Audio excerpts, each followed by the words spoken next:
Monsters are an interesting topic. Monsters around this world are mostly seen and crucified, especially in the country of Melremark. Now what if Naofumi, though, was sent here to Melremark and summoned in as a monster himself? That's what we'll be figuring out on What If Naofumi was the legendary slime hero. Yo, what's good everybody? It's your boy Golden Falls, Golden What If, whatever you want to call me. And I am back. I'm back with a brand new Naofumi What If, and I'm not going to waste much more of your time, and we're going to get right into What If Naofumi was the legendary slime hero. I will say it's going to be slightly based off of you know who. I mean, he's on the thumbnail. I mean, obviously. Keep that in mind. I mean, it's not going to be exactly like them by any means, but there's going to be some small little tidbits. I wanted to say that really quick, and now let's just get right into the What If. Let's get it. Naofumi Iwatani, born in his original world, he seemed like a normal person that would just walk around, have fun, go to college, take care of his little sibling, and also just read some manga and watch anime on his free time. But what he didn't know is one day he would head to a said library. When he arrives, he begins reading about various things, about monsters, about creatures, and more specifically about something called a slime. A slime, something that was translucent, something that could absorb, that could control, that could do various things. He begins to wonder, why is this even here? Is this some parasite? Is that why it's talking about it? He looks to see that there's no real section indication on why this book is here. He continues to flip the pages to learn that this so-called slime, oh, maybe it's a fantasy?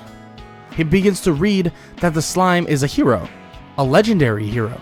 But he continues to read more and more, and it says that once in a blue moon, a monster would take the place of the original hero, one of them.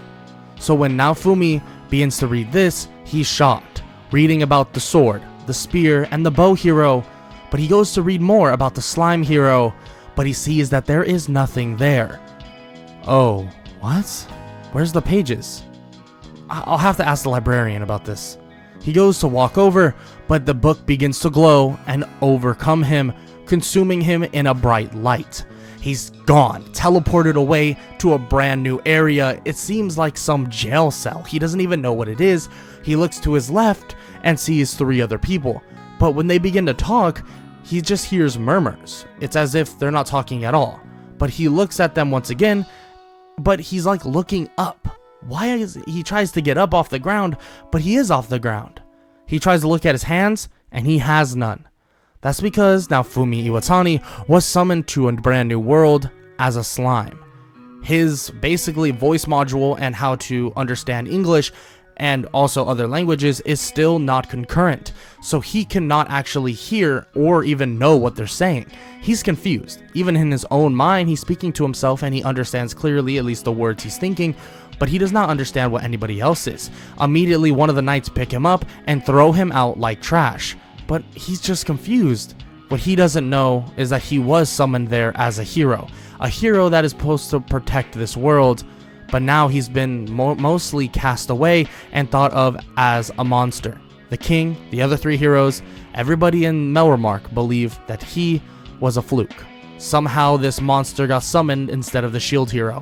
The shield hero may be hated, but a useless monster, what are they supposed to do about that? Naofumi doesn't even know what to really think, especially because he doesn't know what's even going on. He begins to leave, but slowly but surely through all the listening and basically hearing all the languages, he begins to learn the language instantaneously, and it seems like it just took him more or less in a way absorbing the language, and now he knows exactly what everyone's talking about.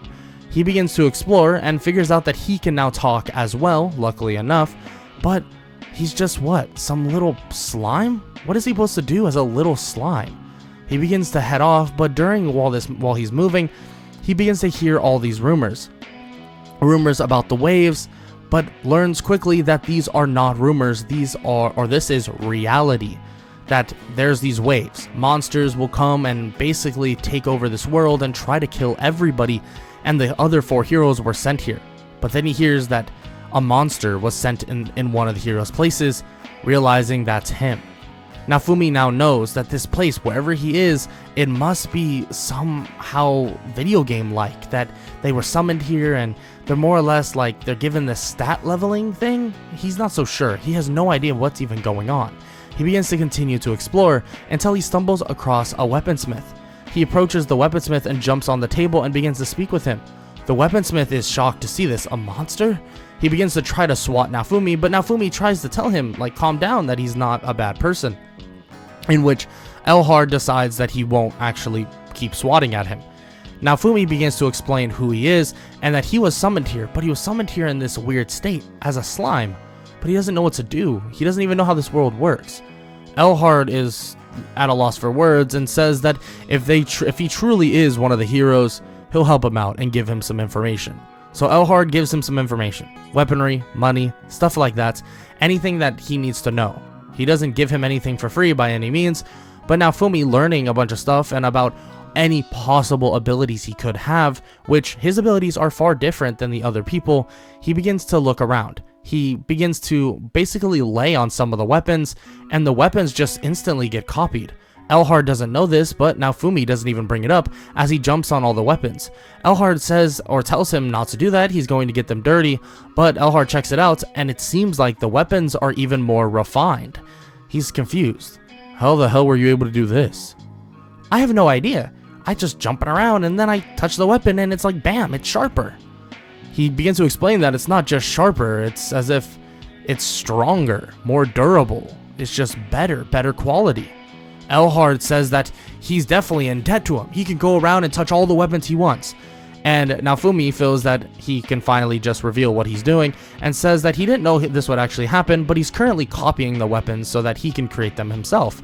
But without arms, he's not so sure if that will even be beneficial. In which Elhard just shrugs and says that doesn't matter to him as long as they're there, and also he's making them a stronger base weapons, he doesn't mind at all. And that he'll be welcomed around at any time. Naofumi is happy to hear this, especially after getting kind of thrown out in the trash about 30 minutes ago. So hearing this from somebody here is actually really beneficial. So Naofumi begins to head out. Maybe he can somehow kill some things?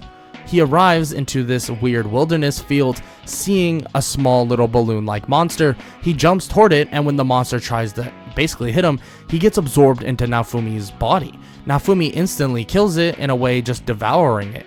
Naofumi is kind of confused by this, but continues to do this, and it seems to be gathering experience. But what he does realize is that he has this odd copycat ability of some sorts. Now he can actually turn into this small little monster, this little balloon-like monster. Frankly, this really won't matter very much, because it's a balloon-like monster. It's like the same thing. He might as well just stay in his slime form. So he does just that, killing multiple things, and actually gaining some more forms, but frankly, at the end of the day, those forms don't matter at all. But somebody, while he's doing this, is actually watching him do this, and he learns more and more about what Naofumi is actually doing, and he becomes interested in him. Well, when Naofumi realizes it's getting late, he begins to try and set up shop, maybe in a forest. Well, at the end of the day, all the monsters there are kind of scared of him now, so he's kind of like the ruler of this small little forest. He doesn't really mind. So since he's so small, he can kind of burrow away a little bit. But just as he's going to do this, someone approaches him and begins to say that he actually has an option for Naofumi, that if he wants to look like a human like all of them, or at least similar to a humanoid, he can give him that option. Naofumi turns to see a short little man, but Naofumi says that he doesn't want to really copy this short little man's figure, plus he's kind of weird. And he tells him to stop worrying about that and really just follow him. So he does, and he actually comes across a slave market.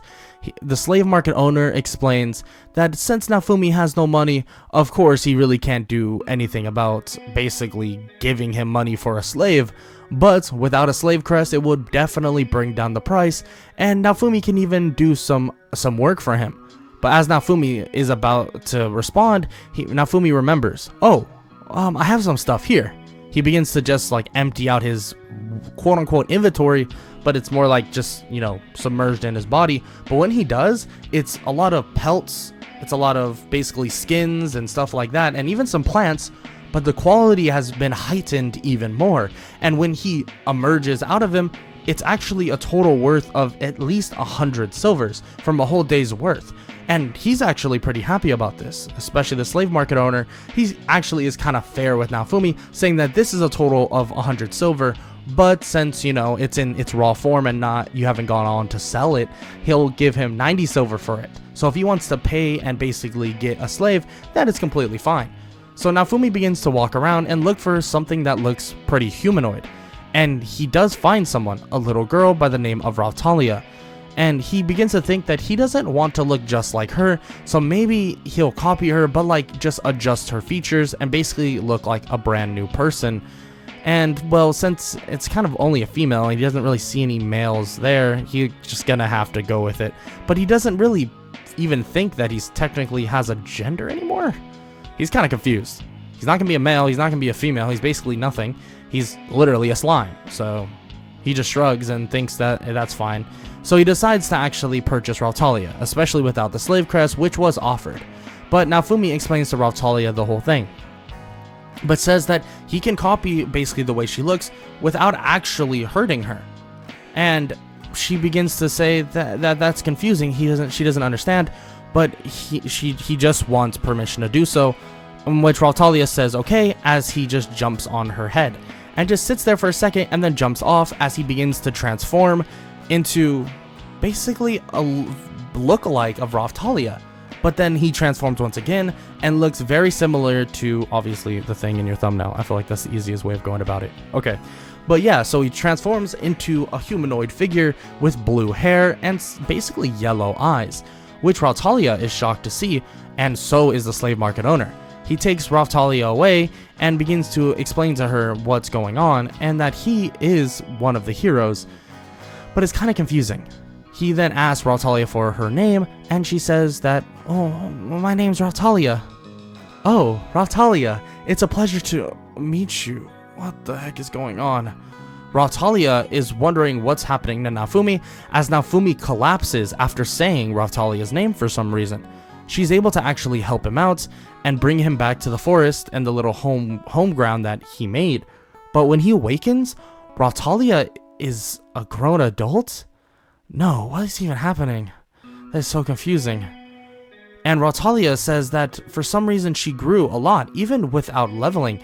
It might have something to do with Naofumi saying her name, in which Naofumi looks to see that a skill has been unlocked, and for some reason when you quote-unquote name someone or name a monster or name something like that, they actually gain a giant boost of power. But it also affects Naofumi. That's why he was kind of put out cold for the next day or so. But it seems like it also cured Rautalia's illness and gave her a new renowned confidence. Now she's super confident, and Naofumi begins to believe that it's a great time to start leveling up and training. Especially with Rautalia here, it should be a lot easier. But with some of the leftover money, and also with the connection with Elhard, he's actually able to get Rautalia some new stuff for a better price. But also this new stuff is good quality because, like I said before, Naofumi actually had an effect on it. So now Rautalia, who's basically a full-grown adult, has a nice sword and also some good armor. So this is when they begin their leveling up spree. They begin leveling up, getting some high-quality plants and stuff like that, in which Naofumi automatically makes within his stomach of some sorts into high-quality potions, healing, and stuff like that. And after some leveling up, they realize that they do need to get XP, or not XP, but get money at a little bit of faster rate. Because frankly, selling everything one by one takes a while, and also they have to gather so much stuff for it to even make a difference. So Rautalia and Naofumi head over to Elhard and begins to speak with him. They speak with him for a bit, and he explains that they should head over to Loot Village, a village that should be able to make him some decent money, at least in terms of maybe some trading with people or going to other places. So they both agree to head over, and when they do, they're greeted by some people, really nice people in fact. And he begins to speak with all of them, and they basically introduce themselves. And Naofumi is kind of trying to be careful with not basically naming people. It seems that it might have an effect on everything he names, so that's what he's kind of afraid of. but it does have some limitations. He guesses that it only works with people in his party. So once he figures this out, he does feel a little bit more relieved. He didn't want to just, say what's up to John, who's in the village, and immediately just pass out because of it. But even with that said though, he's able to actually grant a lot of these people a decent amount of protection. With his replication and being able to make things so quickly, he's actually able to make some weaponry and some stuff for them as well to trade with them. And it's not like it's some crazy quality by any means, because he's kind of making it out of his own body. But still, the replication process does make a weapon that's half as strong as the one he was once wielding, or the one that he once copied. In which is a big thing for all the people there. Now they have something to actually protect themselves. And after this gracious offer, they actually do tell Naofumi where they should go and try to make some money. There's a cave, and this cave has some really valuable ore, but there's only one problem. Let's just say that there's a lot of monsters and stuff there, so they have to really be careful. Naofumi says this is fine, that they should be able to handle it. Raphtalia says that as Master Naofumi's sword, she will be able to protect him with all her might, and which Naofumi kind of smiles and laughs about as they leave off to the cave. When they arrive, they begin mining and absorbing more and more, basically minerals and ores, and it's actually relatively easy to actually store this stuff. But just as they're finishing up, something appears, a two-headed dog monster. This dog begins to charge at Raphtalia and Naofumi, but Naofumi puts out his hand and screams to halt. But the dog, it just stops in its place. It just sits down and it's so calm. Naofumi has a weird connection, a connection with monsters. Technically, Raphtalia is a demi-human, part being, part monster or animal. So that's probably why Raphtalia has such a strong connection with Naofumi as well. Naofumi walks over to the dog and begins to pat it on the head. You are one adorable dog, when you're not trying to kill us, of course. Now, what should we name it? What do you think, Raphtalia? Name her Bailey. Bailey? But oh no, how did I already forget about this? Naofumi then just passes out, but the dog Bailey catches Naofumi and then takes him away with Raphtalia once again. When Naofumi wakes up though, they're actually in a small motel room in which Raphtalia just bought with some leftover money they had, and they have a couple days in the motel room, and they're actually just back in Loot Village, so the prices aren't too bad. So since they were kind of broke, at least at that moment, well, let's just say they're still good on their money entirely, at least for now. When he recovers once again, he looks at both of his party members, seeing that Raphtalia has grown quite a bit. It seems she looks a little bit more, even more womanly now. She was more of like a 17, 18-year-old. Now she looks more toward the ages of 21 to 25. But she does explain that's just kind of how demi-humans work in terms of leveling and stuff like that. But it was extremely accelerated with whatever powers Naofumi has. He looks toward Bailey and sees that Bailey is a straight up full wolf. Doesn't have both heads, has one head and just a unicorn, this odd unicorn horn. He's really confused. He walks up to Bailey and pats her on the head, but Bailey literally talks in human language and begins to speak with Naofumi about basically wanting food. And Naofumi's just completely at a loss for words. He doesn't even understand what's going on anymore. But, I mean, once he got summoned to a brand new world as a slime, he should have questioned the entirety of his sanity. Naofumi and the rest of them then basically just level up for the next month and also sell off the gems they obviously got and get a substantial amount of money. And throughout this whole entire month, they level up a good decent amount, and also they make a good amount of money. Naofumi actually has a really effective way of leveling up and has various amounts of weapons he can use. Even in his humanoid form, he can summon various weapons, swords, shields, spears, bows, daggers, anything you can really think of, he can summon and make. And also his armor is practically his body. He can actually take a lot of hits. They actually tested this out and had his party members hit them a lot, and he's fine. He eats the attacks like it was practically nothing and just absorbs the attacks as if nothing happened. He does see that he has a quote-unquote health bar, but that health bar barely goes down. It's like he can absorb the attacks and most of the blows. It seems to be about 95% of the damage. He's like a walking shield. But that also depends. When he's in his humanoid form, it's more of like 60, maybe 55%. In his slime form, which he can't really attack much, is like 95%. And when he grows into a massive slime, he basically can just completely mitigate damage entirely. With rumors of the wave quickly approaching, Naofumi decides that he needs to actually find out how much time is before the next wave. He begins to approach the Dragon Hourglass, where he heard that that's where he can check, but unfortunately, he's refused entrance. And Naofumi says that he is one of the heroes technically, and they say that only 3 heroes were summoned, so there would be no 4th, and that he's obviously a liar. Naofumi changes back into a slime, but a bigger one at that, and then changes back to his humanoid form, saying that he was summoned here, and you can't lie about that, even if they threw him out like trash. The person that is holding the gates, more or less not letting him through, more or less panics, and Naofumi is able to squeak by with his teammates. As they walk in, the other 3 heroes see him, or see the person that Naofumi is, and Motoyasu immediately talks to them as if they were 2 females, but Naofumi, obviously not a female, actually not really any gender at all, and also Rautalia has no business with them, hearing of what they did, basically outcasting Naofumi, and also outcasting a supposed hero when they were summoned. They weren't summoned here they were summoned here by force, so why would they ever do that? So they don't obviously like don't like Motoyasu by any means, and the other heroes as well. But with that said, he checks the Dragon Hourglass and doesn't really have anything much else to say, but something is brought up and brought to his attention, a class upgrade. He wondered why Rautalia and also Bailey weren't leveling past level 40. Yes, they are level 40. They are that strong at this point. With their names and also the level that obviously Bailey already started at, it was as if the leveling process was super simple. Naofumi being at a level of 60, and the other heroes are just shocked. They believe that maybe he doesn't have the power of a legendary hero, so it wouldn't matter what level that Naofumi is. But the fact that his party members are at level 40 already? How the heck is that even possible? Naofumi doesn't really say much. After asking about the class upgrades, they're refused.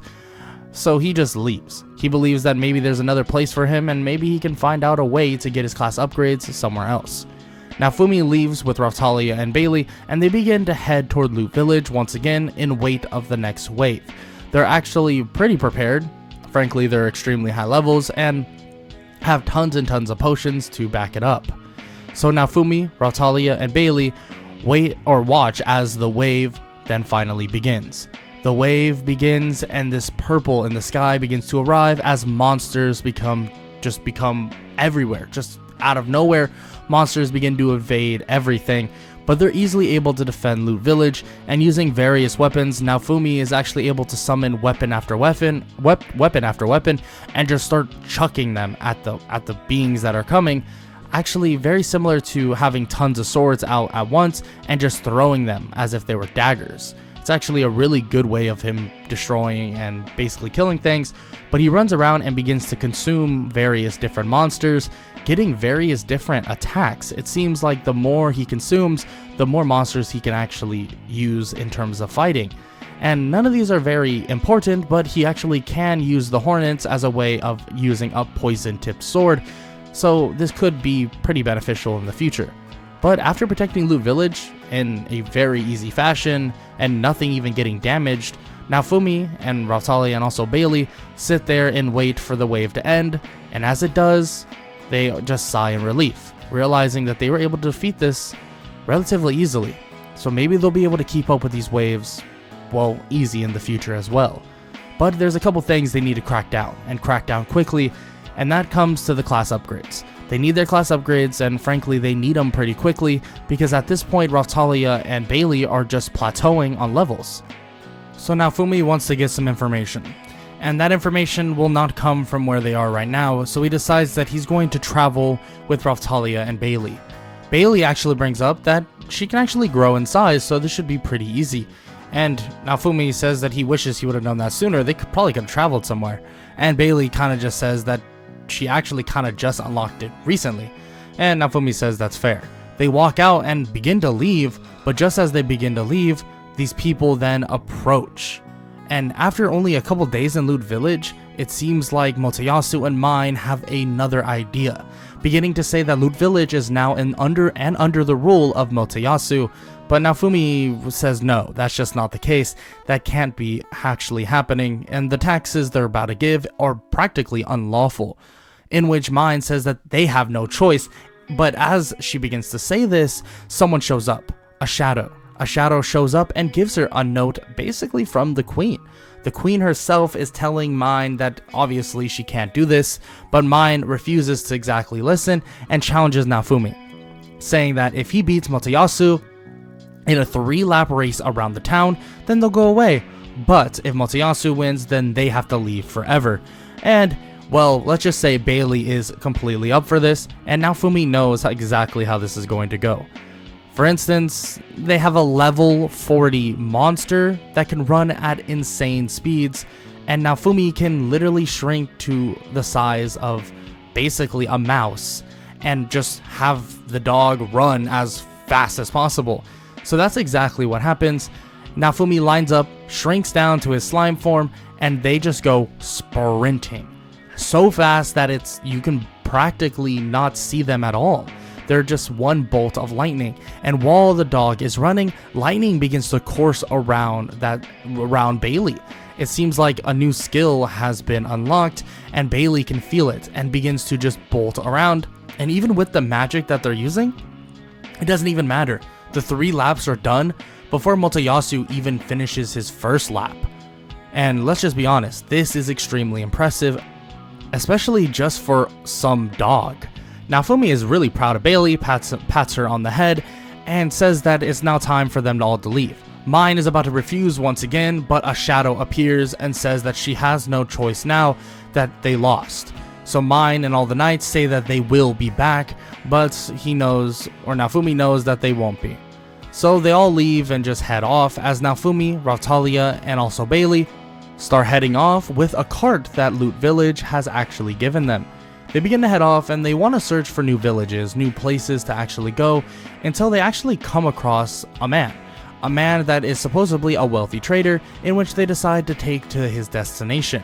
During their travels though, they do stumble across a group of bandits, but these bandits are practically nothing for Raphtalia, Naofumi, and Bailey. But Raphtalia just goes out and beats them all up and knocks them all out and ties them up, and they just take their stuff and just leave. Raphtalia doesn't really have a problem with this, frankly, because they're kind of abandoned. They're kind of on their own at this point, so she just decides that they'll do what they have to do to survive. So after that little confrontation, he takes the trader away, and the trader offers that basically he can give them the proper means of gaining a ton of money and all that, teaching him contacts and different ways of trading, being a traveling trader just like him. Naofumi agrees, but also brings up the fact that they need to get their class upgrades, and Melromark isn't letting them. But the trader actually knows that information as well. They can head over to Schildfrieden. The border shouldn't be too far away from here, and with a fast dog like Bailey, they should be there in no time. But he does request that they actually do some missions for him really fast before they do that, and he asks if that's okay, and Naofumi says that's fine, but they'll have to keep it to a minimum, maybe 1, and then he'll have to just go to Schildfrieden and then come back and finish up whatever else he has in mind, in which the trader doesn't have a problem with, and just says that the main problem currently at this moment is a village is dealing with some monstrous plants, and supposedly they need some herbicide to calm down those plants, but they shouldn't be too bad, at least hopefully, in the eyes of the trader. He gives Naofumi some herbicide, and he actually just absorbs the herbicide, making it even more potent as they leave off to that said village. But when they arrive, they see that vines, monstrous plants, and everything alike is just covering the area. It's as if this plant or of some sorts grew like crazy and just started running rampant on the town or the village. Naofumi arrives and asks for an explanation, and they begin explaining it to Naofumi that more or less Motoyasu came in, tried to end their famine with this odd cursed seed, and it just did this. A monstrous plant has been destroying, killing, hurting people in their village, and they really need help. So Naofumi says that he has it covered. He'll handle it, he has a herbicide for it, and it's a pretty potent one, so they should be able to get rid of the plants. He heads over toward the plant, and he actually does begin to absorb the plant as well, and he begins to learn more and more about how the plant works, but also basically special moves that he can use based around the plant as well. He doesn't absorb the whole thing. Frankly, that would take too much energy out of him, so he just does the minor things and then absorbs the rest of it after he uses the herbicide. He throws the herbicide on the plant, making the plant absorb all of the herbicide and the liquid that he throws at the plants, and this leads to the plant slowly but surely dying. Luckily, the plant is now put away, gone forever, but Naofumi, using his more or less absorption technique, he's learned about the plant, how to take out certain genetics, and more or less make it the perfect seed for growth and basically eating and learning how to grow stuff even more. Naofumi, now knowing how to, for one, grow things, but also how to perfect the seed, he gives it back to the people there and keeps a copy of it himself, just in case if something comes up in the future and he needs to make food for himself or maybe even another village. So after helping the village, Naofumi heads off with his party. Heads off and actually is given one last job. The trade merchant basically tells him that it's a pretty simple one. He'll just drop off merchandise, and that night he can head over to Shield Frieden if he so chooses. So that's exactly what he does, but instead of pit stopping at this hot spring, he decides to actually take his party straight to Shield Frieden, in which they have a couple pit stops of just like hanging out, relaxing, because it is a good bit of a journey. But when they arrive, they actually begin to see the gates open up. He shows them their little pass to basically allow entry without cost, and when they approach in, they actually are shocked to see Naofumi. Seeing Naofumi actually puts them at ease though. They begin to ask him questions that, why did it take him so long to get here, that they really needed his help, and he's confused. What's happening? How do they even know who he is? He's confused. But then they begin to explain that waves occur across the entire world, in every single country, and that's, well, the monster hero, or the slime hero. It's said that once in a blue moon, a monster is summoned instead of an actual human or a hero. And that, well, normally they're always summoned to Siltveld or somewhere around Siltveld because they basically love demi-humans so much.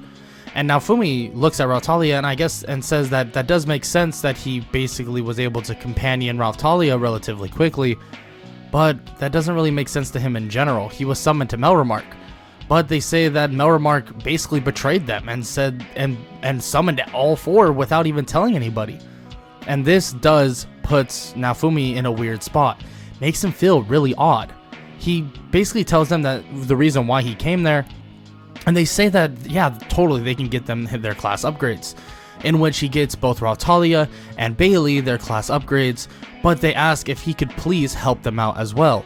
As he's about to say yes, he does get a reminder that he missed out on a couple villages, that they need to actually go back for a bit, check out those other villages and make sure everything is safe and sound, but they promise they'll come back. And the people of Siltveld are happy to hear this and thank him profusely. And they ask Naofumi asks if they need any help right now, in which they're kind of confused because what don't they have to leave? And Naofumi says yes, but Raphtalia wouldn't. I'm sure she wouldn't mind helping out around here if it's something serious.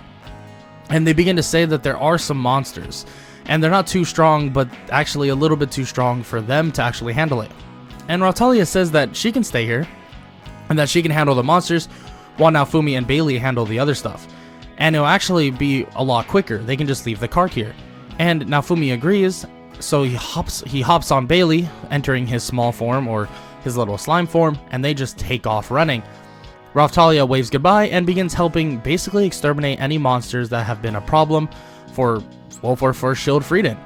He heads off and he begins hearing about a nearby village. A nearby village that actually is dealing with a plague, in which Naofumi has some medicine. Maybe he can actually cure them.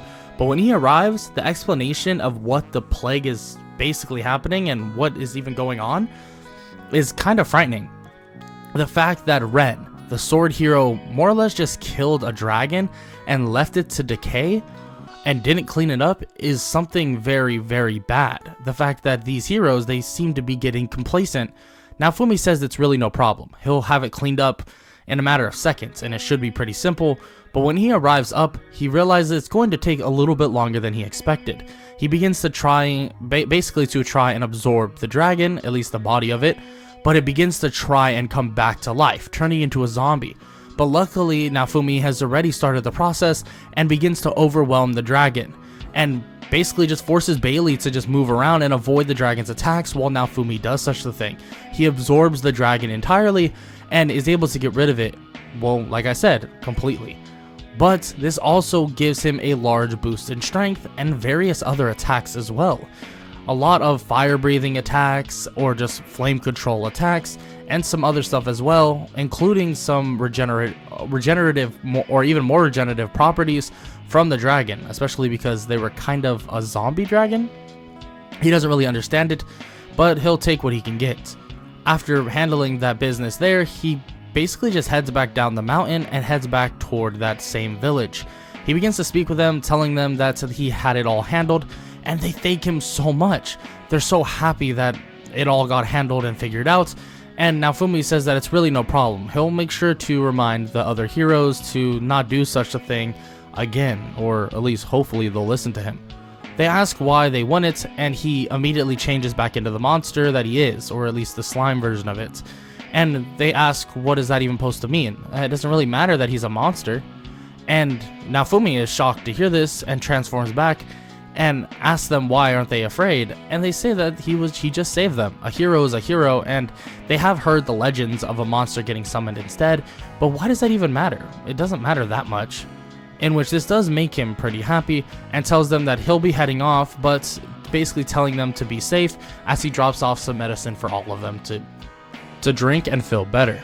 Naofumi heads back off toward the capital because he wants to check on something. He wants to tell Ren about everything that occurred, but also some other stuff as well. He wants to talk to Erhard about a couple things, but during this travel, he does come across this little girl. A little girl by the name of Melty. Melty approaches him and pleads for basically an escort toward the capital once again because she kind of got lost and she doesn't know her way back. Naofumi says that's just fine, tells her to hop on, and they begin to basically jump off with Bailey. And when they arrive at the capital, he lets her go and tells her just to be more safe next time. As she's leaving though, the spear hero comes crashing in, about to stab Naofumi. But immediately, Bailey grabs the spear by its teeth and slams him into the ground, and Melty stops in her tracks and begins to just call people over. And he begins to question why Motsuyasu would even try to strike him, but Motsuyasu basically says that it's obvious that he's taking over, well, Melty, and now he took over Raftalia, and then even this wolf. He's taking over all of them. He's all making them all slaves, and Naofumi is confused. How would you even come to that conclusion? I honestly don't understand that. And Motsuyasu says that it's pretty obvious, that mine has revealed it, and he just rolls his eyes. But just as Naofumi is about to say something as well, Melty shows up again with a bunch of royal knights. Her and the royal knights stand on guard, and she begins to explain who she is. She's the princess, and the heir apparent to the throne for the queen. And, well, Malty, her sister, other known as Mine, is very, very manipulative, and she's very toxic, and that's why she is not the heir apparent to the throne as well. In which Naofumi kind of just says that does kind of make sense, but Melty just nods and begins to explain more and more about who Raftalia is and basically everything Naofumi has been doing. But Motsuyasu still refuses to believe it, but Naofumi says that he won't even be here long. He'll be leaving anyways pretty soon, and he doesn't really care what they think. So Naofumi heads off, begins to talk with Erhard, gets some stuff basically handled, and gets some upgrades for weaponry for Bailey and for Raftalia. After doing that, he then heads off to check how much time there is before the next wave. Being that there is about 72 hours left, Naofumi decides that he's gonna go roam for a bit, to check out some more villages as quick as possible. During this time though, he comes across a village that is practically in famine. It's more like a refugee camp. Naofumi's happy that he kept some of the copies of those seeds and actually gives them the seeds to grow and make food, and he gives them some food, at least for now, to hold them off until all of that begins to grow. They thank him so much and begin to say that if Itsuki didn't do what he did, that they would have been okay, but like dang, now everything's falling apart. And he's confused. What do you mean? What did the bow hero do? And they explain that Itsuki stopped this odd, basically, government, this horrible, tyrannical rule, but then just put in another corrupt government, and it just made everything just as bad, if not worse. Naofumi is frustrated to hear this, and believes that he actually does need to bring this up to Ren and Itsuki. They both messed up so much. Motsuyasu did as well, but he seems so far gone. Let's hope these other heroes are not that way. Naofumi heads back after a little bit. With only about 40 hours left, 48 hours left, he needs to be really quick about this. He speaks with Ren and Itsuki and tells them that they need to actually fix up their work. They're confused and take this as basically an insult, and he says that it kind of is an insult. You both did really bad things. Yes, I know your heart may be in the right place, quote unquote, which I'm not even so sure anymore. Ren, you killed a dragon and left it to rot, infecting an entire village. Itsuki, you might have stopped a tyrannical ruler, but you just put in another corrupt government.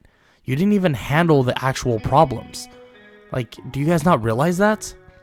And Ren and Itsuki are shocked to hear this, and this kind of hurts their egos in a way. A freaking monster is telling them this, and just as they begin to say this, Naofumi reminds them, I was, not a monster before this. I was actually a human just like you guys. I got summoned here as a monster. It's unfortunate, I guess, but frankly, that's the only reason why I've been able to keep up. Protect people. Help others. Only reason why I was able to fix your messes. So keep that in mind. But seriously, this is no video game. I hope you realize that very quickly. Naofumi leaves with Bailey, and they begin to head off. But Ren stops them before they can fully leave and asks where they think they're even going. Are they heading off again? They know that the wave is soon, right? And Naofumi shakes his head and says that he does know that. But here's the thing. There's other countries that need help, and he's going to a neighboring country to protect them. That they can protect Melromark for now, but they should keep in mind that these other countries are in trouble, and sooner or later they'll be fighting on their own. Naofumi rides off on Bailey, and when they arrive back at Schildfrieden, there's only about 5 more hours until the next wave. Naofumi speaks with Raphtalia, and they begin to plan for the wave. Nothing too insane, but their levels haven't gone up an insane amount per se. Naofumi being at a level of close to 70 at this point, maybe even at 70, the other two being at a decent level as well, inching toward 55. It's definitely progress, but they didn't just spend an entire month leveling up. Frankly, that just couldn't be a thing they could do, especially with all the stuff they needed to get done. But with that said though, they're still relatively and really strong, so they decide to just wait for this wave to begin, and with some reinforcements of Schildfrieden, they begin to fight off the next wave.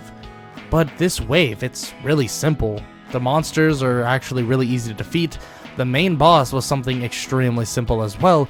It's this odd Dutchman ship that revealed 2 Soul Eaters, but those Soul Eaters went down with relative ease, puncturing multiple holes in the Soul Eaters' bodies, and Raphtalia and also Bailey strikes them down. Raphtalia with one of her brand new skills, a giant light sword, and also Bailey with her electric horn. It seemed extremely easy, a little too easy.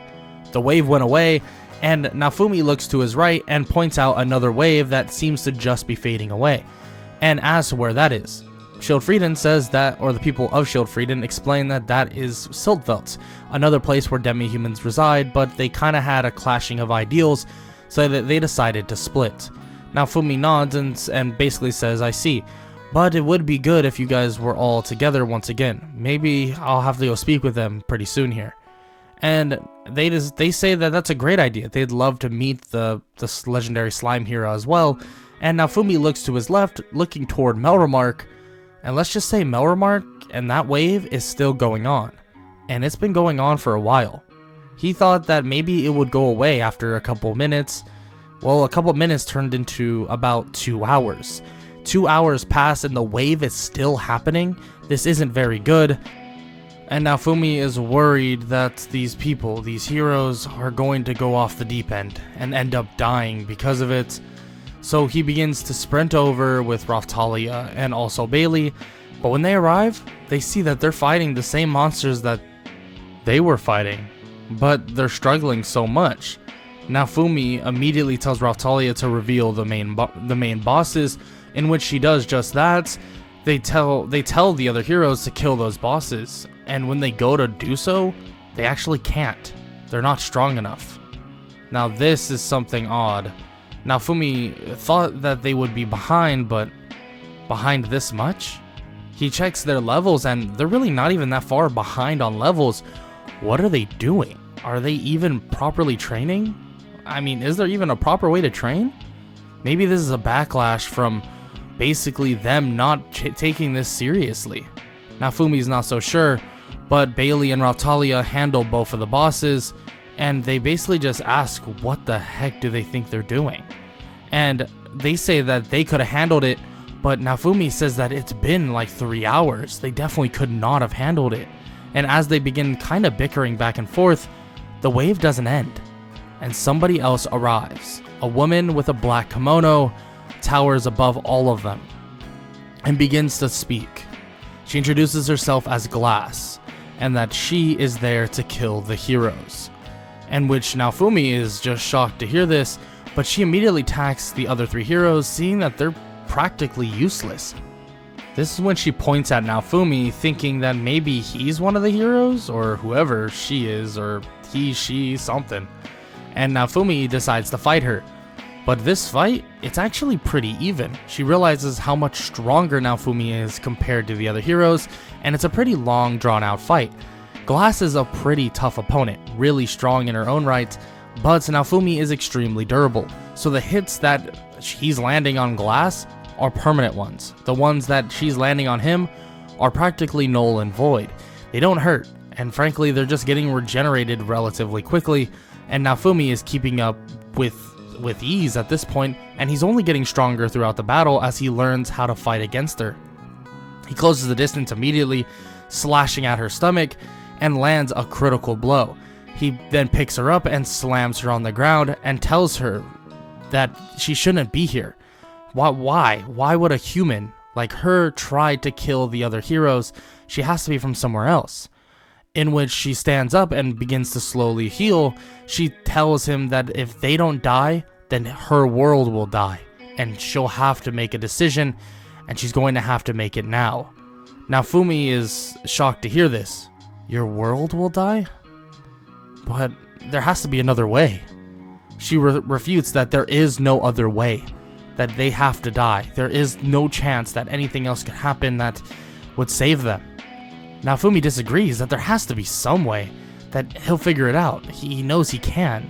He'll eventually figure it out at least. He just needs more information, more things but he's cut off. And she says that it doesn't matter. She'll be back. And she'll be back to make sure they all die.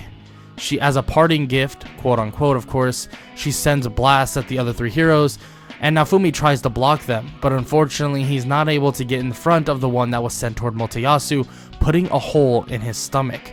She leaves, and he's able to get over and heal Motoyasu, but he begins to get mad and even slaps Naofumi, telling him that he should have took the chance and killed her, that he's obviously strong enough. But Naofumi dangles him over the giant ship and also the mountain. He begins to tell him to not play games, that if he thinks that he's bigger, stronger, better than anybody, he'll make sure that he knows that he's wrong really quick. He throws him back on the mountain and tells all 3 of them to head to the castle. They need to go speak with the king. So that's exactly what Naofumi does. He takes everybody, and takes him, his party, and the rest of the heroes and also their parties to the castle, and they speak to the king about this person, and also about waves that are occurring in the other countries. The king tells them that they are for Melromark, that they're here for a reason, and they will protect Melromark with their lives, and that's it. Naofumi gets mad and flicks his finger toward the king as a spear goes flying toward him and stops right in front of him. Listen to me and listen close. These other countries are hurt, and I had to protect one on my own. And it seems like Siltvelt, at least the ones that I know of, are handling it relatively well. But the fact that you think that we are stuck here and we have to work for you is outlandish. Now, I'm going to make this abundantly clear, Mr. King. And as he's about to say something, the king cuts him off. You won't say anything. You're not a real hero, you're just a monster. You're an outcast. Get out of here right now or else. Oh, threats. Now who's going to fulfill your threat, King? Seriously. Nobody here is strong enough to actually beat me. And the heroes aren't either. None of them are. The other three heroes, they want to argue, at least Motoyasu is about to, but Ren and Isaki shut it down, and even admit how much stronger Naofumi is at this current rate. And the king tells him to basically spill the things that he did. He must have done something foul, bad, or whatever, and Naofumi shakes his head and says that there is seriously something wrong with him. There is something underlying that they don't know. That he is just as corrupt as some other places he's seen. What have you done, King? Seriously. What is going on that would make you this way? Don't worry, you don't even have to answer that, because I'll figure it out. But just know that Melromark will burn, and will burn fast, if you don't take this seriously. And also the heroes need to take this seriously. Naofumi begins to leave, but the king says that he doesn't care if he's too strong to be hurt, he'll hurt his party. Right when he hears this, he sends a blade at the king, puncturing him in the leg, and then another blade puncturing him in the other leg. He then leaves, leaving the two blades there, as the knights and various other people try to help the king basically heal up. As Naofumi is leaving though with his party, they're actually stopped by a shadow. A shadow gives him an emblem of the Three Heroes Church. Why'd you give me this, lady? I feel like you'll understand pretty quickly at what this is supposed to mean. Please, help yourself and try to help our kingdom. The queen hopes that you will succeed in this mission. The shadow then disappears, and Naofumi nods. I guess this is what I was thinking of. Someone was doing something bad. And I guess it all starts with the Three Heroes Church. Let's go pay them a visit. How about it, Raftalia and Bailey? They then both nod and get ready to leave. The Three Heroes Church. They're part of all of this? Why would they be basically sacrificing their own country? Why were all four heroes summoned here without the regard of the other countries? How corrupt has one country truly gotten? Well, you'll have to find out next time on What If Naofumi Was the Legendary Slime Hero. If you enjoyed, make sure to leave a like, sub, comment down below, and leave any suggestions down below if you have any, of course. I do like looking at the suggestions. Sometimes I get it from the comments, sometimes I get it from my own mind. Someone might have suggested this. I mean, I kind of brainstormed this idea today, so maybe in one comment like a month ago someone might have said this, but I thought this would be fun. I haven't watched That Time I Got Reincarnated as a Slime in a while. I've watched both seasons and then I just stopped watching. Obviously I didn't rewatch it, but it was a good anime, so I thought this would have been a fun one. Obviously, like I said, I'm not using everything that Rimuru has. That would make it extremely OP. He's already OP. No reason to make him more OP. But with that said, hope y'all enjoyed. I hope y'all have an amazing day. Later. Being summoned into a world is hard enough, but Naofumi had to become a hero that would all start off as a monster. Someone that would be banished, someone that would be thrown out as if they were nothing. Naofumi saw it this way, but didn't care. He pushed himself. He made it so that he could protect the ones he cared about, and he even began to make some friends along the way. During this time though, Naofumi gained a ton of power, stronger than anybody has ever seen in a long time. And he went heads up with a very strong person that came out of the wave. But even with protecting the other heroes, even with protecting the kingdom that basically threw him out, he would still be crucified. And there's one thing he'll need to handle. One thing he'll need to handle with his party. And that's basically dealing with the Three Heroes Church. The Three Heroes Church has been a problem and have been a problem that is present all around. The fact that they are corrupted and that many others as well in the Melromar Kingdom are corrupted too leads Naofumi down the pathway of trying to save his party, trying to save the people that are actually backing him. The queen supposedly is on his side. The little princess, or the youngest princess, by the name of Melty, is as well. But what would happen if he's not able to defend this kingdom? What would happen if he's not able to shut down this church? Well, we're about to find out right now on the finale of What If Naofumi was the legendary slime hero. I'm not going to waste much of your time. I'm Golden Falls, Golden What If, whatever you want to call me, and I'm back, and I hope y'all enjoy this finale, and if you do, make sure to leave a like, sub, and comment down below.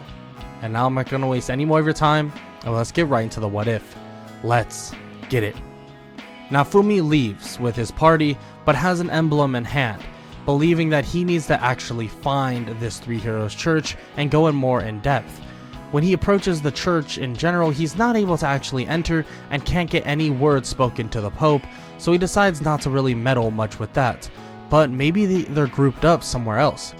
So he begins to head off in a certain direction, trying to find out any information they can about the Three Heroes Church. But while they're leaving, they're actually approached. They're approached by Melty. Melty and a bunch of knights approach them. Melty asks if he could please reconcile with the king, that the king is luckily fine, and Naofumi says that he knows that he's fine because Naofumi decided not to kill him, basically out of respect for the queen and the youngest princess.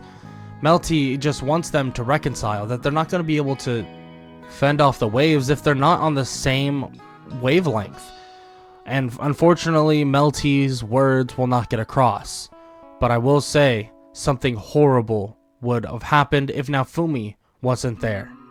That's when one of the knights is about to plunge his sword into Melty, but Naofumi immediately blocks it with his body, and it shatters on impact. Naofumi tells Rautalia to round them up, and she immediately begins to slice at them, dice them up, and more or less just defeat all of them in an instant movement, tying them all up and basically asking questions. They continue to bombard them with questions until they finally admit that Melty, her sister, set this all up. Naofumi is pissed to hear this and looks toward Melty and asks where her mother is. The queen. Yeah, I know where she is. Okay, we're taking you to her. I'm getting you out of here. I'm not gonna deal with this. Naofumi then takes Melty away, and frankly he wanted to speak with the queen far before this, so this will be a good chance to do so. When he arrives, he begins speaking with the queen about the Three Heroes Church and various other things as well, but they don't really know the location of the Three Heroes Church at the moment. If they're not at obviously the church, then where would they be? Maybe they're starting something, setting something up, but Naofumi doesn't have the time to just search around forever, and since the queen doesn't know, he can't do much about it. He then asks if he should leave Melty with her, but she says that's not a good idea, that over here is not that safe either, and frankly with a hero would be the safest. Naofumi reluctantly agrees and says that she is going to be taken to Shield Frieden, and that they're going to go over there at least in the meantime, but until they can figure out their next move. And the queen is fine with this, saying that that's a good idea, and she's just glad that he visited her because she was worried, especially with all the rumors that was going around. And Naofumi says that most of them aren't rumors, that he's gone through hell, more or less. So they end up leaving the queen as she apologizes, but he says that there's no reason for her to apologize. He then heads over to Shield Frieden, but there are knights everywhere, tons of them. So he has to lay low, and they come across this building, and it seems to be owned by a nobleman by the name of Van Richnot. But Naofumi begins to basically tell everybody to go inside the building, and he would meet them there after. So Naofumi decides to leave quickly and meet up with the army of people, including the Three Heroes, that are actually trying to hunt him down currently. He throws something to Ren, and they question what he's even doing, but he explains that whatever Melty is telling them, they're all lies. Mine is a vindictive person, and it's pretty obvious, and all she wants to do is manipulate them into doing what she wants. But Mine just tries to get away with it with her quote-unquote sweet talking and basically the heroes being idiots. But Ren and Itsuki actually think for themselves, and begin to look at the emblem. The Three Heroes Church? What's going on with them?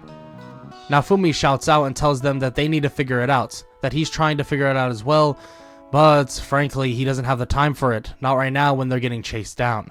He then shrugs and tells them that he hopes that they find the way to do this and do it properly. He looks at Motoyasu and tells him to be careful, because you'll never know when she'll stab you in the back.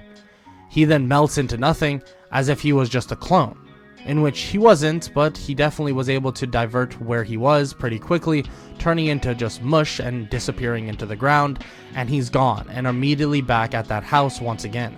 He introduces himself officially to Van Richnot and thanks him for all the help, and apologizes for the trouble, but he says that it's completely fine and says that it's really no problem. So they decide to stay there for the night, get some rest and relax, but what they didn't know is that someone by the name of Rabier and many others would find them, take Melty away, and also take Van Richnot.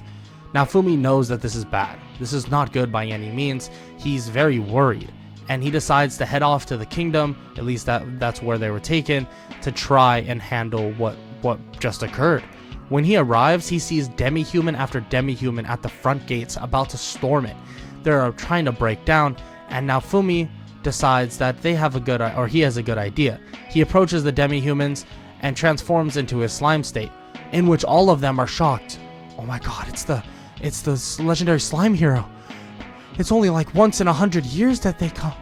No way.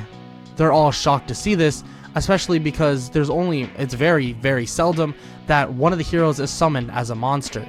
And since he is basically known around by all the demi-humans, they respect him a lot. So he tells them not to worry, that they're going to go in and they're going to get Van Richnot back. They all begin to cheer and are happy to hear this, and they see Raphtalia as well, seeing that she is part of his party, and they're kind of jealous, saying that they're so proud of her though. Even with that said though, he says he's going to cut the gates for them. Once the gates are open, they don't need to fight, they just need to run around and be a distraction. And then right when they get Van Richnot out, they're going to help him out and just get him out of here as soon as possible. They all agree, and as Naofumi cuts the ropes open, they run through the doorway. They go storming the castle, making sure that they don't get hurt themselves, but they just stay away from all the guards, just avoiding and basically just make one big mosh pit, trying to just distract everybody, allowing Naofumi and his party to get into the kingdom relatively easily and find Van Richnot and Melty, seeing that Rabier is currently torturing him. This is terrible. Naofumi pins him up against the wall using multiple swords and just stabbing into his legs and arms, basically just pinning him down. He walks over to Rabier and is able to actually heal him relatively easily because of all the potions he has left over. So Rabier is just pinned to the wall, and then Van Richnot is fully healed. They take Melty back and ask her if she's okay, and apologizes that basically she was put in that such a situation, in which she says that she did it for their sake as well, and to not worry about it. So they stare at Rabier, and Raphtalia contemplates killing him, but doesn't. She just knocks him out, and also Bailey just makes sure that he gets a taste of his own medicine and begins electrocuting him with her lightning bolts, and eventually leading to him being put basically into a comatose state, out cold entirely. So they just leave him there, tie him up, make sure he can't do anything stupid, and they leave as well, taking Van Richnot, and all the demi-humans carry him off and make sure that he's okay, getting out of the kingdom as soon as possible and getting themselves to safety as well. Naofumi and his party then begin to leave, luckily not having to deal with anything else in terms of backlash and monsters and stuff like that, hoping that he'll soon hear from Ren and Itsuki about some updates about the Three Heroes Church. The problem is they haven't heard any updates, and frankly there's really no way they're going to get updates from them as well. They begin to head off, and they actually begin to hear voices, an odd voice, and even Bailey begins to point it out as they head towards this giant lake. A giant lake then reveals a small little woman. She comes out of the lake and introduces herself as Fitoria. Fitoria basically brings them all to her sanctuary and begins explaining everything that's going on about the waves and about the heroes and about how they're supposed to be in different countries, in which she thanks Naofumi for actually taking that into account. Naofumi says it's fine, like he's trying his best here, But she does say that he needs to reconcile with the other heroes. Naofumi says that he doesn't have a problem with that. It wouldn't be hard. It just really depends if they are up for it. Because frankly, and recently, they haven't been the nicest to Naofumi. Vittoria realizes this and nods, and basically tells them that if they are able to do such a thing and more or less bond them all together once again, she'll grant them with even more power. And Naofumi says that she doesn't even need to bribe them with something like that. She smiles after hearing this and taps him on the head and begins to actually enhance his power and everybody else's. He looks odd. What's even happening? She explains that since he's a monster, she can actually raise his power as well. Hero or not a hero, monsters have a special connection with her. So she begins to raise all of their powers, and Raphtalia as well, because she is like demi-human, so part human. So she's able to actually raise all of their strengths and ask them to please reconcile with the other heroes and take on whatever waves that are coming to this world. Naofumi nods and says that if she can, take him to the nearest person in the morning, and he'll go off immediately, and he'll begin to speak with them. And she says that's completely fine. As they rest up for the night, they're teleported in the morning to the nearest hero. But that nearest hero is Motoyasu, and of course mine is there as well, leading to a dispute, an argument, and also eventually a fight. The fight's very lopsided. Even Raphtalia can kind of wipe the floor with a lot of them with the boost that both of them have. It's not even close. Naofumi just easily wipes the floor with the rest as well, including Motoyasu, who's insistent on fighting Naofumi, and it's relatively easy in general. But this is not what they're here for, and he explains it quickly and begins to talk about it, but just as they begin speaking about it, they all begin to sense something above them. Naofumi turns into a slime form and begins to cover all of them, just basically like a giant shield, and they begin to say that, oh, what is he trying to do, kill them? He's trying to eat them, but that's not true. Naofumi's actually protecting them. Just as he's doing this though, a giant beam of light comes down, striking on top of Naofumi, but he's able to mitigate basically all of the damage, but the giant explosion just poofs into dust, making it so much like this big, huge dust cloud. Naofumi then unveils once again and turns back into his human form and brushes off the dust, and even remarks that it did kind of hurt. Nothing too bad, but it was a strong blast, so he's curious at what even caused that. But just as he says this, the Pope reveals himself. With the other two heroes dead, there is no escape. 2 down, 2 more to go, and this should be easy enough. We just gotta kill you, the incompetent one, and the other one who's just a freak. Now you will feel the holy wrath of God himself. Naofumi looks in complete shock, but then realizes what that weapon is. The replica weapon. It seems to be made up of all 4 of the heroes' weapons, at least the ones that would originally be summoned. Naofumi immediately pulls out a blade, and it begins to lengthen in size. He then stretches it out toward the Pope and tells him that he's going to regret killing the other 2 heroes. He charges in and slices at the Pope, but the barrier comes up and blocks it. But the only problem is the barrier begins to crack. Naofumi's power begins to overwhelm him slowly but surely. Even with mass amounts of numbers, Naofumi knows what to do. He begins to smile and thinks that this barrier is going to backfire on him extremely bad. Naofumi backs up and begins to mock him, saying that it seems like God's holy powers aren't protecting him well enough. He looks to his left as Ren and Itsuki, who are still alive, blast at the Pope's shield and then back up toward the other heroes. Naofumi explains that he has a plan. He needs to get in really close, but he has to be in his slime form so he won't be able to fight. And Ren says that's fine, that he can have one of his party members take him over there and get him close enough while they distract. He basically nods, and Naofumi says that he's glad to have them back. Ren grips his sword tightly, and then Itsuki gets ready to blast him with his bow. The Pope begins to mock them, saying they have no chance anyways, as he begins to make a cathedral appear around all of them.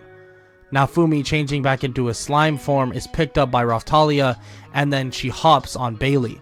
Bailey begins to ride around, dodging blast after blast, while the other heroes try to distract the Pope.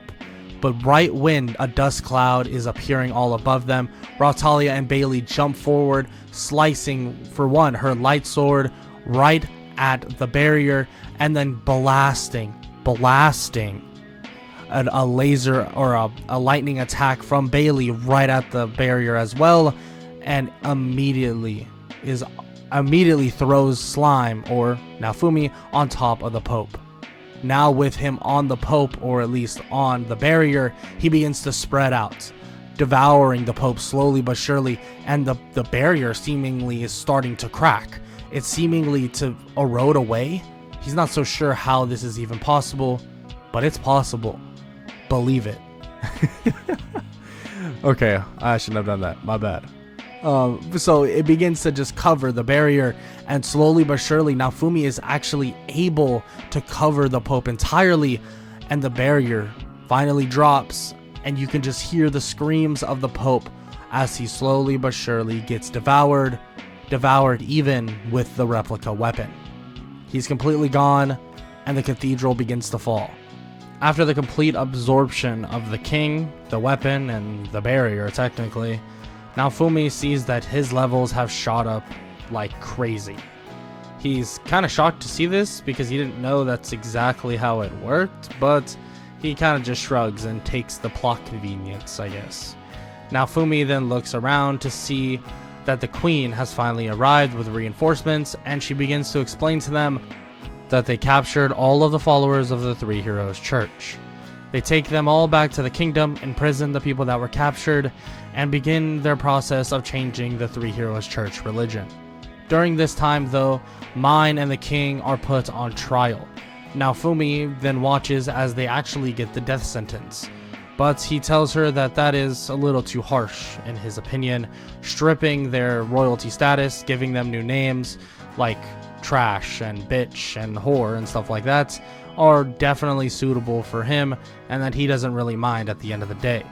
He just tells them to basically stay out of his way, that he doesn't want to deal with them, and frankly they don't like him and they haven't liked him in the first place, so just stay out of his way and then there won't be any problems. They agree to this, at least sort of. Obviously Mine won't always listen to this, and actually tries to poison Naofumi, in which Melty catches her in the act and basically scolds her for this. But during this time, Naofumi and the rest of the heroes are currently having a meeting. They question how Naofumi even got so strong, and he explains everything he's done and everything he did for his partners, and about the whole name thing, which he still doesn't really understand. They ask if they can just have him say their names, but he says that he doesn't think it works like that. That he's pretty sure that they have to be in his party, and then also they probably have to be part monster, or at least full monster, in which questionable for them being monsters or not, at least Multiyasu. But he doesn't say that out loud, obviously. The queen then just begins to explain that if there's no shortcuts in getting stronger, as Naofumi agrees and explains everything he did to get stronger himself, in which some of the heroes, or at least Multiyasu, isn't so happy about hearing his great way of getting stronger, and Ren and Itsuki believe that their ways are greater or better, but eventually they cave in to the idea that maybe they have to try everything. So luckily, that will begin happening, but it might be too little too late. Training just now about how they should have been training may be a little late in terms of the next wave, but you really never know. The queen then says that she has good news. Good news about, well, getting levels and leveling up.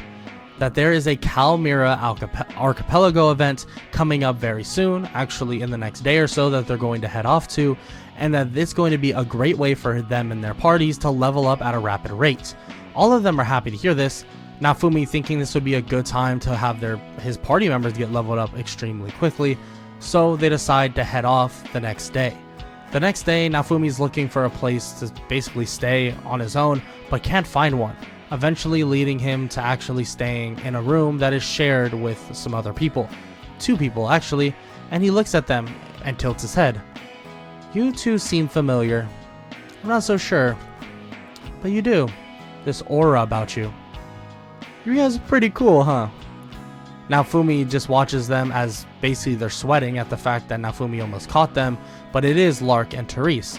And they introduce themselves, in which they don't really believe that Naofumi is the real Naofumi, the monster hero, or whatever it is, the slime hero, that is one of the monsters that came to this world as a hero. But he kind of whispers to them and says that, well, originally he was a human in his world. So when he was summoned, he was turned into a monster, and now he can actually take this form, and which he thinks is a pretty good looking form. He likes the blue hair a lot. Naofumi just begins to talk about that, as Rautalia chats about stuff as well with them. After the boat ride is over, they talk about maybe training together, and they agree to the idea of training together, and later on that would actually occur. Naofumi and his party head off and begin to fight the strongest monsters they can possibly find, defeating as quick as possible and defeating monster after monster. But Naofumi is at like a level of 90 at this point. He doesn't even need these levels, but it's just kind of overkill. And for Rautalia and also Bailey, leveling up this much would be really beneficial, especially because they want to get higher and higher so they can make sure they can protect everybody from the waves and that it won't be a problem at all. Frankly, in this world, this is no video game, so being over-leveled will definitely help you. But also, you need to know the line between just power on levels and power on anything else, in terms of your weaponry, your mind, your common sense, which is a big thing for the other heroes. Naofumi continues this leveling, and eventually Lark and Therese join them, and Lark and Therese realize how outmatched they are compared to Naofumi. That this guy, he's so strong. He just seems so normal, but he's so strong. And they're even shown how strong he is when he basically covers their entire party when a giant monster tries to step on them, and he blocks it and completely negates all the damage. And Lark begins to think that their little plan might not even go to plan. Frankly, he's not so sure if his scythe can even negate all the defense that Naofumi is sending off. His scythe might negate defense, quote unquote, but this defense is different. It's a lot different. It's like percentage-based defense, as if it was negating damage, not negating damage based on a high defense stat. It's kind of odd. Everything it's doing, it's all based on a percentage. He has a low defense stat, but he blocks all damage based on a percentage. So will his scythe even work? He's not so sure. Maybe they're gonna have to take a step back. But Naofumi soon finds out that their element of surprise, quote unquote, is now gone.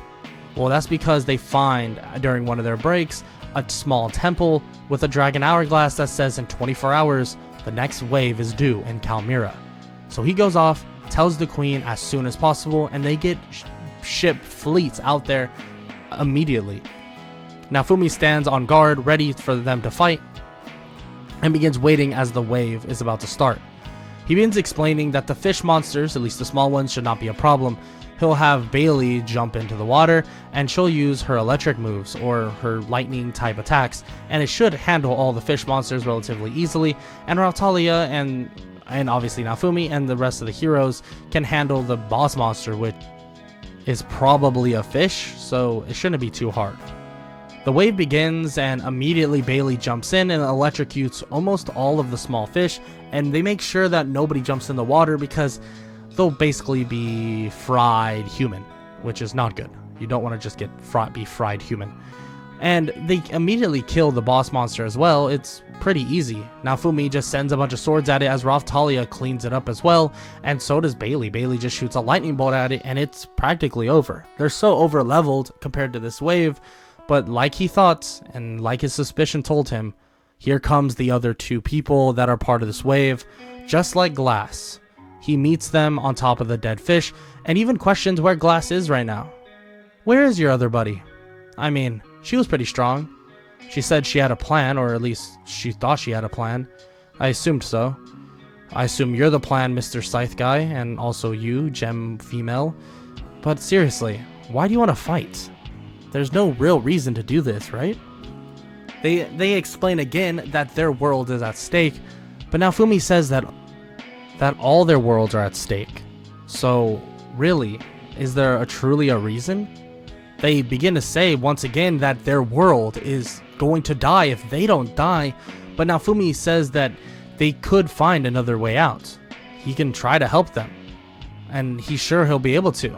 And his power might be different in their world, which he assumes their power is different in his world as well, but they'll figure it out as well. They'll be able to handle all of this, he promises.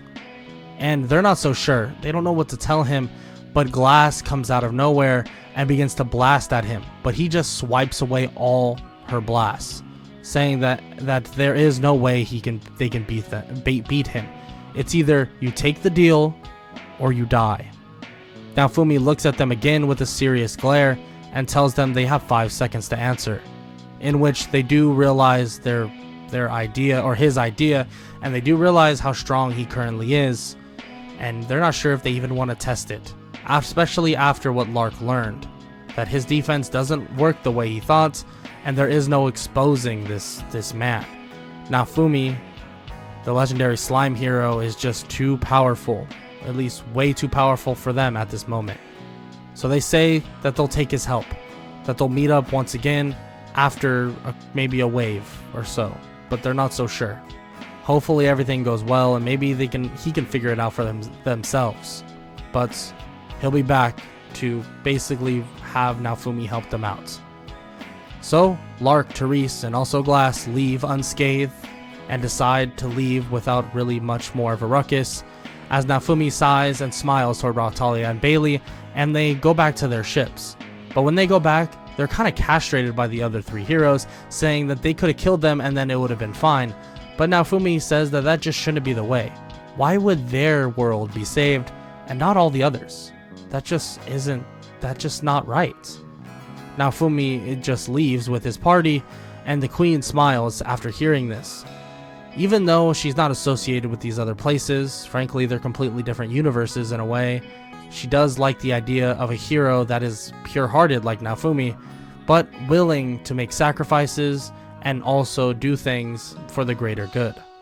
So as a reward, Naofumi will be given the home village of Raphtalia.